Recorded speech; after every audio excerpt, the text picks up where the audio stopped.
Side, Pakome huyo. Naacha mdomo njoo kabe mwenyewe. Sasa nini? Mama mkucha. Chapwa penalti hapo. Ndio maana mlikuwa mnaogopa kuingiza timu. Hapo na mliniita wenyewe. Refa mbona naona tu yeni nyinyi mmemfyeka huyu fundi namjua. Yaani kipa na beki imeunganishwa. Refa sikia, wewe si ungekaa hivi ufanye kama hujaona. Sijaona, mtu kapigwa kazi na beki. Yanapa mtulie, mmetuita wenyewe, mtulie tuwanyooshe sasa. Wewe Kamala, unataka ukimbie? Nenda rudi kadaki huko. Sawa sawa. Wewe unaongea. Anaenda kuja kuchapa Pakome ujue. Hapa ni shahidi. Nakuja kweli. Pakome. Alikosa hili. Kamala usikimbie unaidaka hiyo. Sawa. Nilijua tu. Mlikuwa mnanijaza bure tu. Kutoka lini Pakome kadakiwa huyu?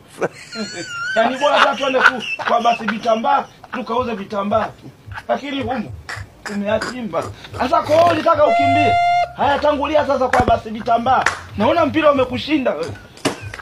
Yakina Side. Mama yangu mmemwacha tena Pakome. Sasa unataka tumkabe tuzalilishe. Sio ni timu kubwa. Sasa timu kubwa simkabe. Mama yangu ndoka kafia tu.